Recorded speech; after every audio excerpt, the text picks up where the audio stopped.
Welcome back to Fortune Cookies Tarot. I'm Annabelle, tarot practitioner. And in this Toxic Bride series, we are going to be talking about Marilyn Monroe. I already did the Joe DiMaggio in part 1. So if you missed that, go back and watch it. But we're going to do part 2 because she was married to Arthur Miller as well. Disclaimer, I know she was married a third time early on when she was 16. I'm not going to cover that one. Marriage of convenience. I don't think she was necessarily a toxic bride in that one.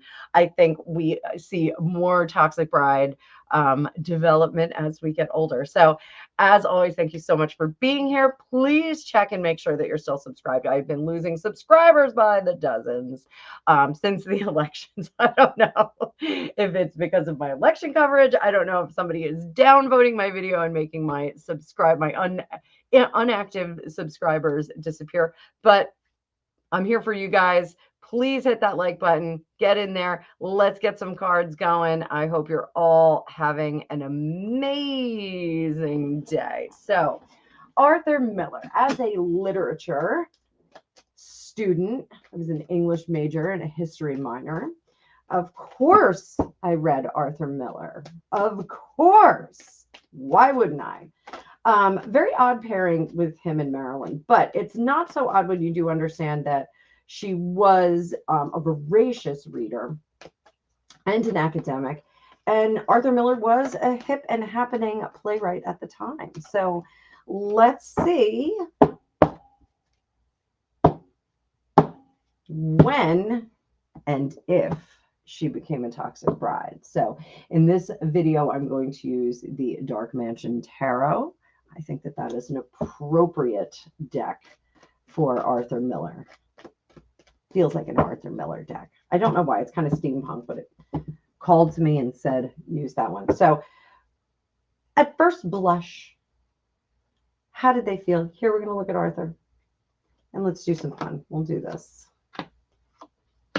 And Marilyn.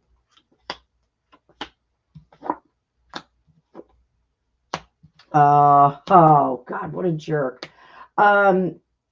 He really thought there was very little substance. So the intelligent things that she said to him, he was like, oh, yeah, she memorized that like lines. He didn't think that she had the mechanism of really making connections and intelligent problem solving. He just didn't think she had that. Oh, it's really bad. And what did she think? She thought that he was someone who would value that in her and give some legitimacy to the intellectual endeavors that she was doing. So very, very different paths here. Very, very different first impressions and paths. So the marriage itself, doomed to fail always. Was it doomed to fail always? 9 of Wands. The Empress. The Fool. Those fools rush in. Page of Pentacles. This was something that she thought I would have very intelligent babies. The vision that she had of these little bespectacled little boys running around, or little boy. She wanted a little boy. Watching him run around and be smart. You know, developing, having this super, super smart child. She would not have allowed her child to go into the entertainment industry. I think that that's very curious here. She would have pressed for Ivy League school, intelligent kind of lifestyle, working as an academic in some sense. You know, she would have loved not a screenplay writer, not somebody who worked in the oily workings of Hollywood, but someone who was in academia and in libraries and the smell of old books. And there's something, I don't know if Arthur Miller went to Princeton, but there's something about Princeton University. Like, she would want her child to be at Princeton University. Who doesn't? So really, this marriage was I don't want to say a convenience, but they both had very different goals of getting into it. Beauty in the brain, I think, was what they called them in the press. And there's a certain level of arrogance from Arthur Miller that, like, that look at what I got kind of energy. Like, I landed this broad. He married the icon. He did not marry the person, unfortunately. He played into her intelligence and would often scoff at her intelligence. I think she was looking more for these enriched conversations where, you know, her opinion and her thoughts were valued. And in the meantime, he thought she just could not do the calculus of being an intelligent person. It's really, really awful.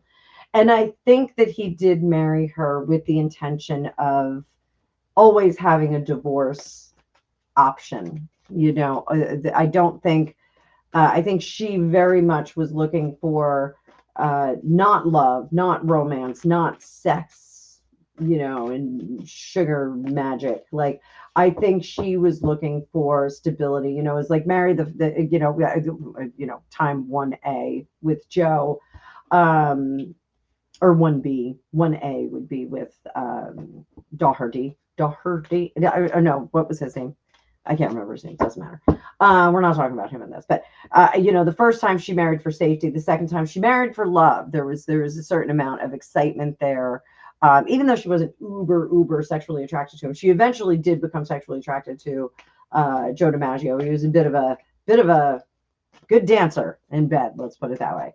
But Arthur Miller, she was looking to build legacy, whereas he had always had like an open door for possibly leaving the relationship.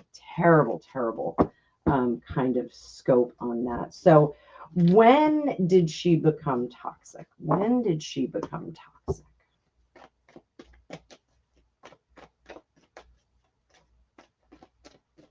It was very early on in the relationship. 2 or 3 weeks into the relationship, she became very toxic.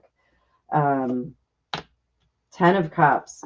It was when she realized that, and she pined away for Joe. Oh, there were a lot of comparisons to Joe. She realized that he wasn't in for the long haul and that they rushed in. 10 of Cups in reverse, Fool of Cups in reverse. She had rushed in. She should have rushed right out of that. And said, you know what, I'm good. I gotta go. But I think motherhood got in the way. I do think there was a pregnancy. She was, and I believe this is documented. This isn't me just, you know, spewing psychic stuff. There was a pregnancy that she had lost, and that was like, well, if it can happen once, it can happen again. There was something about, you know, I am willing to sacrifice in order to make this a reality, to bring, to have a baby boy. A baby boy was what she wanted, a baby boy. And that hope there. But he had said something that definitively said, I'm not dealing with this crap and I'm just going to bail on this situation. There was something that he had said to her, and that was the beginning of it. And I know that there was something written in a diary that she had seen, and 3 of Swords. She wasn't heartbroken. She was like, F it, I'm out of here. He thought, oh God, oh my God, what a terrible situation. You know, this was a marriage that was only happy for maybe a few weeks. I hate to say it. And whereas with Joe, it kind of played into that, it kind of leaned into mental instability.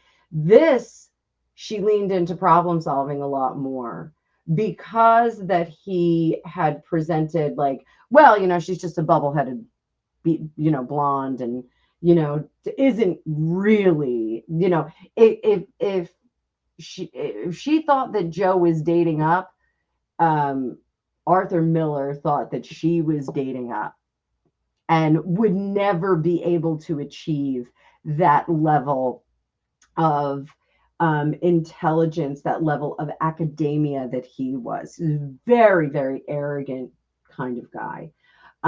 Just was not willing to do that. He wanted her to be pretty, be a an asset in his portfolio almost. Like this is, and she kind of was an afterthought. She was not an equal in Arthur Miller's mind. She was not an equal. She was less than. She was sparkling and beautiful and less than. And he would even scoff when people said, well, she's really bright, you know, like she's really kind of an amazing person. He was like, yeah, okay. It's hair and makeup. It's hair and makeup. That was really what his attitude was. Very, very terrible person. So sad. Really a terrible person to her. And when they did split, he was vicious. He was absolutely vicious. So I don't think that she was necessarily a toxic bride. I think she was much more grounded and seated in this one, and she could say, you know, F you, Arthur, I'm not dealing with this crap. See ya on the flip side. So toxic bride, no, more of a definitive bride. I think we saw much more toxicity with Joe than we did with Arthur. This was much more definitive, and it felt much more purposeful and also earned. I think he earned it. So, you know, it's kind of a dick. I'm saying dick a lot on my channel. So definitely kind of a dick, and good for her that she got away from him. But unfortunately, she fell right into that trap with the Kennedys. So this is going to be the end of this video. I'm not going to give Arthur Miller any more time, but I might watch The Crucible later. So I hope you guys enjoyed this. I will be sure to continue this series. I hope you all are having a fabulous day. Again, please like, share, and subscribe. And if you want your own magical reading with me, you can do one of two things. You can book a reading at the link, or you can become a member of this channel. And I give away 1 hour reading to my top level people, and I give a half-hour reading to my lower level people. There's only 2 layers, and I give one of those away free every month. So you get a chance. You're going to be in the running. There's not a lot of members right now, so chances are that you could win one. So I'm going to do my best to make sure that we get that all squared away. There is a members only live that is coming up. You have to be in it to win it. So if you do want to see if you can get a free reading, go on and become a member. Otherwise, book a reading down below. Having a very, very good month. I have a lot of people that are booking readings, a lot of parties that are booking up. It's really wild. So I thank you all, and I hope to see you all in the future. Bye.